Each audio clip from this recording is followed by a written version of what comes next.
Merhaba herkese. Bugün sizinle origamiden bir kalp yapacağız. Bu yüzden önümüzdeki gördüğümüz kağıtlardan bir tane rengi seçip burada da şemamızın nasıl okunduğunu göreceğiz. Ben bir çıktı aldım. Bu kalbin aşama aşama, bakın 6 tane aşamadan oluşmakta. Bunların nasıl yapıldığını size göstereyim. İlk önce bakın, ilk şemamızda diyor ki kağıdımızı kareye çevirin. Ve şuralarda gördüğünüz kesik kesik olan çizgiler bize kağıdın nereden kıvırmamız gerektiğini gösteriyor. Şu kesik kesik çizgiler ve şu üstündeki oklar kağıdın nereye doğru çevrilmesi gerektiğini, yani şu şekilde kıvırın veya bu şekilde kıvırın diye bize söylüyor. Burada da aynı şekilde kesik kesik olan çizgilerden bizim kağıdı bu şekilde çevirmemiz gerektiğini bizlere söylüyor. Bakın burada da altta kesik kesik olan, yani okun gittiği yöne doğru kağıdınızı buradan şuraya doğru kıvırın diyen bir şemamız var. Hadi şimdi başlayalım. Bakın ben burada sarı, pembe ve kırmızı renklerimi dizdim.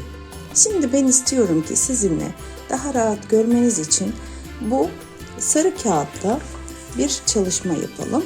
Bunlar da kenarda bizi beklesin. Şimdi kare nasıl yapılır? Kağıdımızın genelde şuradaki bir köşesini, herhangi bir köşesini aldım. Ama diyelim ki bize yakın olan köşeyle başlayalım.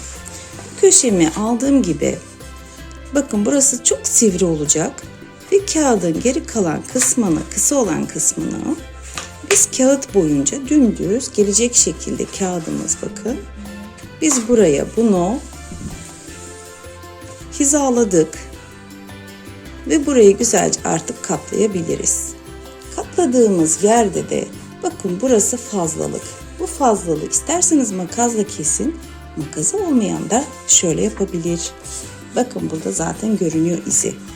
Ve ben şöyle yapıyorum. Makası olmayan arkadaşlarımız için başka bir yöntem. Tam bu çizgiden şurayı katladığımız yer, yani bize fazlalık gelen yer, yine köşeyi buradan tutturarak kağıdımızı bakın tam olarak kıvırıyorum. Fazlalık olan yeri sınırdan kıvırdım.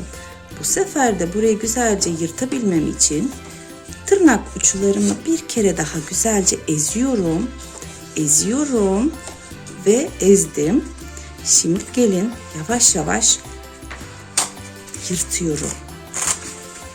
Baktınız ki yırtarken yanlış gidiyor. Hemen durun. Bir kere daha tırnakla bastırarak işleminizi bitirin. Şimdi fazlalık parça ihtiyacımız yok. Dursun bir kenarda. Başka işlem için lazım olabilir. Şimdi karemizi elde ettik. Şimdi bakalım şemamızın burasındayız. Şema diyor ki bize kağıdımızın ortasına, yani burada bir tane çizgimiz var. Buradan da bir tane yapalım diyor. Gelin yapalım bir tane daha çizgi. İşte burayı da yaptık. Açtım. Ve şimdi bakalım açık olan diğer şemamıza. Şemanın bakın diyor ki neredeyse şu bölümün yarısı şurası oluyor. Buradan diyor kağıdınızı kıvırın öne doğru. Hadi biz de kıvıralım. Şu noktadan öne doğru kıvırdım. Sonra bakıyorum diğerine. Sonra diyor ki alt tarafı bakın yarıdan daha fazlası. Yani şurası oluyor. Burayı kıvırın diyor. Yani sonraki şemaya baktığımızda alttaki şu sivri uç bu kağıdın tepesine gelmesi lazım. Yani kıvıralım bakalım. Bakın ortaları da kaydırmayın. Ortadaki çizgimiz diğer orta çizginin üstünde olmalı.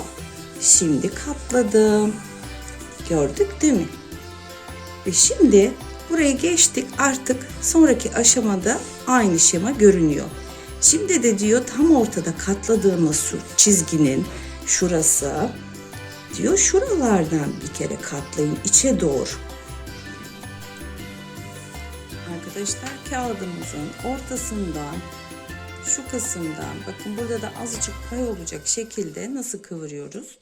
Şu çizgimizi, yani buradaki düz çizgiyi şuraya getiriyoruz, tam orta çizgimize ve buraya bastırıyoruz. Aynısını bu tarafa da yapıyoruz ve burayı bastırarak kalbimizin bu aşamasını, bakın buradaki gibi yapmış olduk. Şimdi de bize diyor ki kağıdımız, bu kağıda şu uç kısımlarına biz kağıdı önce bir çevirelim. Çevirdiğimiz gibi şuralarda arkaya doğru kıvırın diyor. Biz de onları şöyle kıvıralım. Sonra buradan da aynı işlemi yapalım. Yaptık. Bakın bu şekle geldik. Şimdi de diyor ki buradakilerini arkaya doğru kıvırın. Bunları da kıvıralım. Yani azıcık şuralarına küt yapalım. Kalp şimdi oldu mu? Oldu. Bakın. Sarı bir kalbimiz oldu. Hepinize kolay gelsin. Daha birçok origami şeklinde ve şemaları nasıl okuyacağımızı öğrenmek amaçlı bu videolarda tekrar buluşalım. Kolay gelsin ve hoşçakalın. Videolarımızı da beğenmeyi unutmayın. Abone olarak bizi takip edebilirsiniz. Daha çok farklı videolarda karşınızda olacağız. Bay bay.